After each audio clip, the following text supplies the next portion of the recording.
नवले ब्रिजवर झालेला अपघात आणि आज वारजामधल्या पुलामध्ये जो प्रचंड ट्रॅफिक त्या भागात सातत्याने होतो, तर त्या जी अपूर्ण कामं आहेत ती तातडीने पूर्ण झाली पाहिजे. त्याचा दर महिन्याला मी फॉलोअप घेते. या प्रक्रियेचाच हा भाग आहे. पुणेकर हे खरंच त्रस्त झाले या ट्रॅफिकने.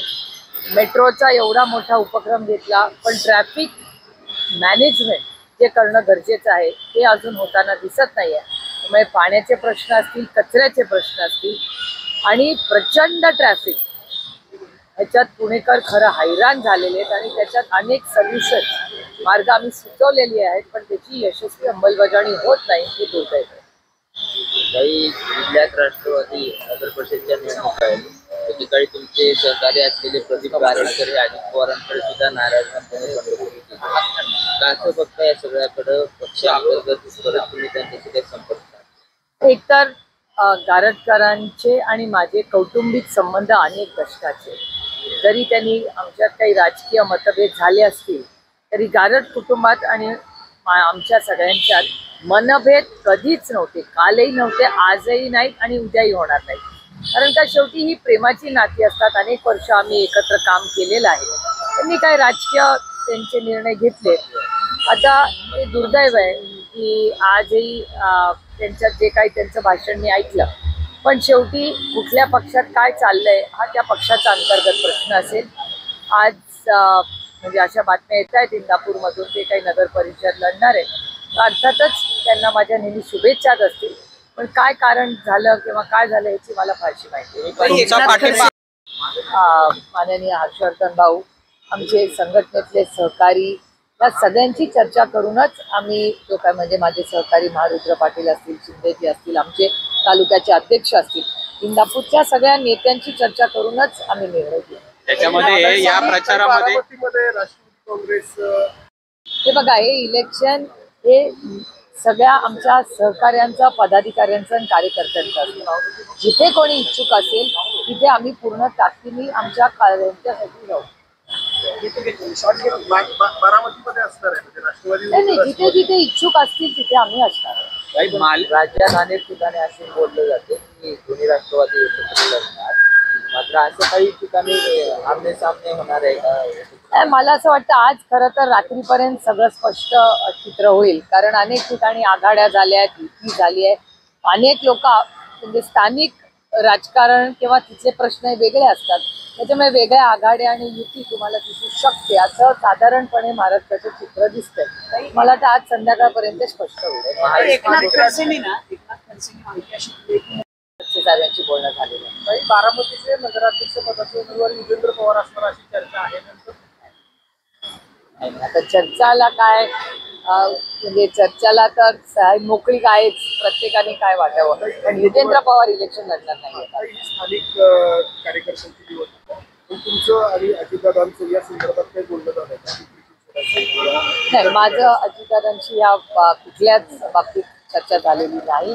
अनेक वेळा सहकारी पदाधिकारी कुठे भेटतात, लग्नामध्ये कालही मी 2 लग्नांना घेतले होते.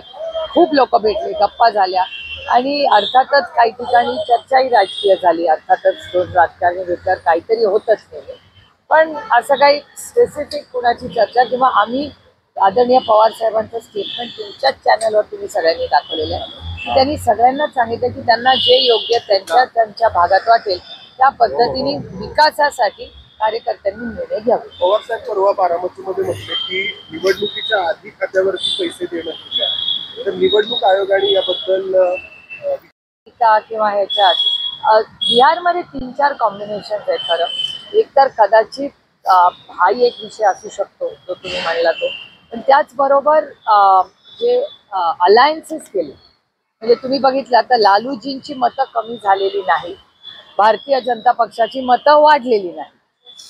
सगळा डेटा तुम्ही जर कोरिलेट केला तर तुमच्या लक्षात येईल की ते नितीश कुमारजींचा करिश्मा आहे, हे मान्यच करावं लागेल. पण त्याचबरोबर लालूजींची मतं कुठेही कमी झालेली नाहीत आणि राज्यामध्ये सगळ्यात जास्त मतं ही लालूजींच्या पक्षाला पडलेली आहेत. आणि ज्या आघाड्या झाल्या त्या आघाड्यांमुळे हे एवढं घवघवीत यश त्यांना मिळालं असेल का असा एक अनालिसिस कालच्या आणि परवाच्या वर्तमानपत्रात येताना दिसतोय. त्याच्यामुळे मला वाटतं ते सगळं आपल्याला कोरिलेट करावं लागेल. पण एक गोष्ट की हे बिहारचं इलेक्शन हे नितीश कुमारजींच्या नेतृत्वात झालं. त्यामुळे अर्थातच जो जिता वही सिकंदर हे मी 2 दिवसापूर्वीही बोलले होते, म्हणजे तो एक मुद्दा आहेच. पण जेवढा डेटा बाहेर येतोय त्या डेटाच्या माध्यमातून भारतीय जनता पक्षाची मतं वाढलेली नाहीत आणि लालूजींची मतं कमी झालेली नाहीत. ताई, मालेगावमध्ये नाईक साहेब काल भेटले आणि नाईक साहेबांनी कालच आम्हाला शब्द दिलेला आहे आणि अमोल कोल्हे दादा तर त्याचा रोजच फॉलोअप घेत आहेत. नाईक साहेबांनी आजही पुण्यात एक मीटिंग घेतलेली आहे आणि या बिबट्यांच्या बद्दल एक योग्य निर्णय जो असेल तिथे मॅन ॲनिमल कॉन्फ्लिक्ट याचाही विचार झाला पाहिजे. या सगळ्याचा विचार करून पुढे कसं जायचं याची चर्चा आज घेतली. त्याच्यामुळे मला वाटतं नाईक साहेबांची काल माझी सविस्तर याच्यावर चर्चा झाली. आज नाईक साहेब स्वतः मीटिंगही त्याच्या संदर्भात घेत आहेत. त्याच्यामुळे मला असं वाटतं त्यांची मीटिंग झाल्यावर ते काय स्टेटमेंट करतात याची आपण वाट बघू. मला असं वाटतं या सगळ्या प्रश्नांची उत्तरं माननीय मुख्यमंत्र्यांनी दिली पाहिजे, कारण माननीय मुख्यमंत्र्यांनी ती इन्क्वायरी ऑर्डर केली आहे. त्याच्यामुळे मला असं वाटतं जी काय प्रश्न उत्तरं आहेत ती सगळी म्हणजे मला असं वाटतं की माननीय मुख्यमंत्र्यांनाच माहिती. ताई, अंजली दमानी यांनी ना एक ट्विट केले, ते दादा उल्लेख करून ते म्हणाले, एकतर माझी अंजलीताई एक ॲक्टिव्हिस्ट आहे. त्या वारंवार हा पर्दाफाश आणि पोलखोल करत असतात आणि गेले अनेक दशकं करतायत आणि इमानदारीने त्या प्रयत्न करत असतात आणि भ्रष्टाचाराच्या विरोधात त्या लढत असतात. त्याच्यामुळे त्यांचं किती कौतुक केलं तरी कमीच आहे. पण खूप विनम्रपणे हे जर तुम्ही अंजलीताईंना दाखवणार असाल तर हे प्लीज माझी हात जोडून मीडियाला विनंती आहे की तुम्ही जर अंजलीताईंना विचारणार असला प्रश्न तर माझं पुरं स्टेटमेंट त्यांना विचारा. माझी एवढीच विनम्र विनंती. कदाचित अंजलीताईंना ही माहिती नसेल की जरी तेरणा ट्रस्ट हा पद्मसिंह पाटलांचा असला तर त्याचा फक्त संबंध हा अजित पवार आणि सुनेत्रा पवारांकडे सीमित नाही.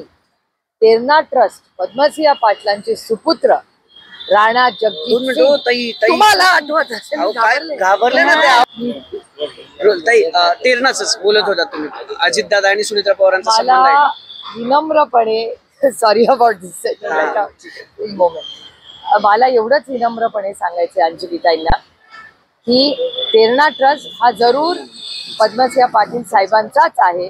पण एक कदाचित माहिती त्यांच्यापर्यंत पोचली नसेल की हा तेरणा ट्रस्ट, तुम्हाला आठवत असेल तुमच्याच सगळ्यांच्या चॅनलमध्ये मागच्या आठवड्यात एक तुम्ही बातमी दाखवली की तुळजापूरला जो ड्रग्समध्ये जो माणूस ज्याला अरेस्ट झाली, ज्याला अरेस्ट केली अशा माणसाला जो ड्रग्समध्ये आणि इथल्या तिथे कुठे नाही, जे आपलं श्रद्धास्थान आहे तुळजा भवानी मंदिर जिथे आपलं श्रद्धेचं स्थान आहे तिथे जो माणसाने ड्रग्समध्ये अडकलाय त्याला भारतीय जनता पक्षामध्ये घेतला, ते राणा जगजीत सिंग, ते आता हा ट्रस्ट बघतात.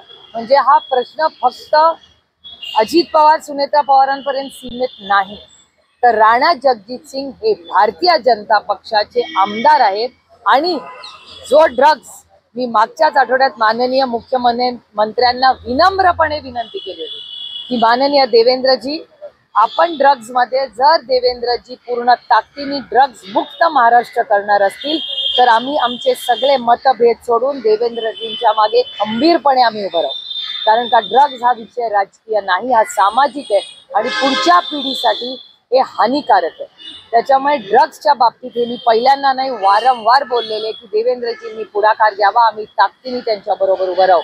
पण देवेंद्रजींना मला विनम्रपणे आठवण करून द्यायची की ज्या तेरणा ट्रस्ट बद्दल आज अंजलीताई बोलतायत ते फक्त सुनेत्रा वहिनींचा भाऊ म्हणून नाही, पण त्यांचे सुपुत्र राणा जगजीत सिंग हे भारतीय जनता पक्षाचे आमदार देखील आहेत.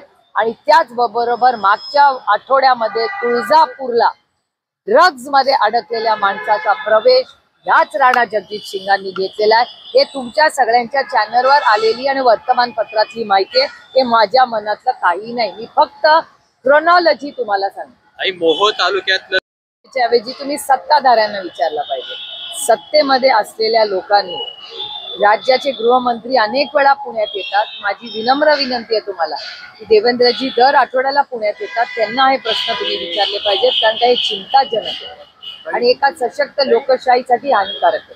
पालघर साधू हत्याकांडात भाजपने ज्या काशीनाथ चौधरीवर आरोप केले होते त्यांनाच पुन्हा घेतलंय. आता अध्यक्षपदाची. पालघरचं भाजपनेच हत्याकांड घडून आणलं का असा प्रश्न उपस्थित होत असताना रोहित पवारांनी सुद्धा त्याच संदर्भात ट्विट केलं. मलाही आश्चर्य वाटलं की जी व्यक्ती आमच्या बरोबर काम करत होती त्यांच्यावर आरोप झाले.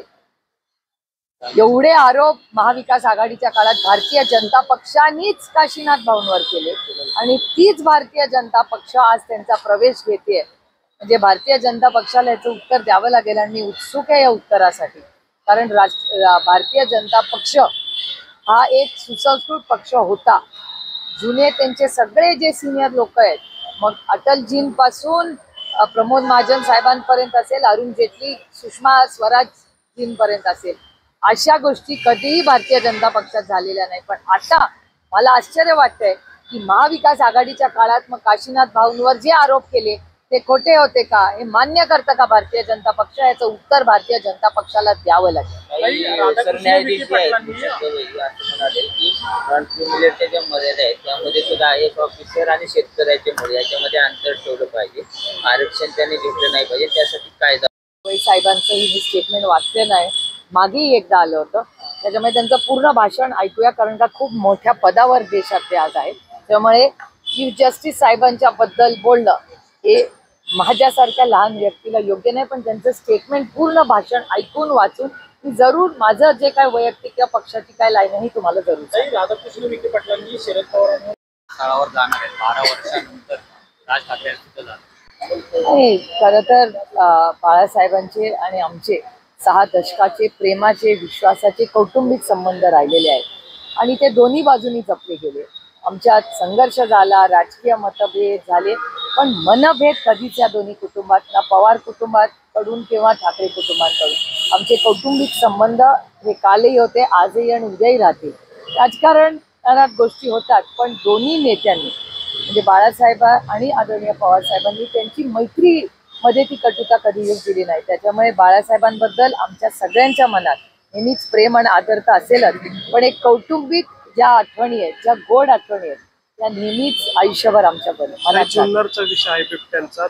गोष्टीचा अर्थातच आपण जाहीर निषेधच केला पाहिजे. त्याची पारदर्शक तातडीने इन्क्वायरी झाली पाहिजे आणि त्या कुटुंबाला न्याय मिळालाच पाहिजे आणि ही प्रवृत्ती आपण ठेचून काढली पाहिजे. आणि महिला आणि मुलांची सुरक्षितता ही आपल्या सगळ्यांचीच आणि त्याहून सरकारची जास्त जबाबदारी आहे.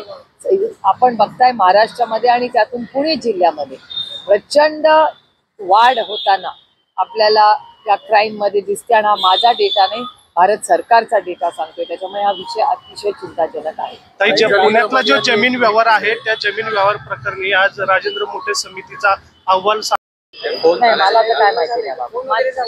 नाही, मला याची काहीच माहिती नाही. मी तुमच्याकडून आणि वर्तमानपत्रातूनच किंवा सोशल मीडिया प्लॅटफॉर्मवरच मला सगळं कळतंय. इंदापूरमध्ये नाही भाषण त्यांचं 2 दिवसापूर्वी हो पाहिलं, मी पण पाहिलं. होते, पण ते त्यांनी तसं कसं बोलले असतं का, लोकांच्या त्या वेळेच्या भावना असतात.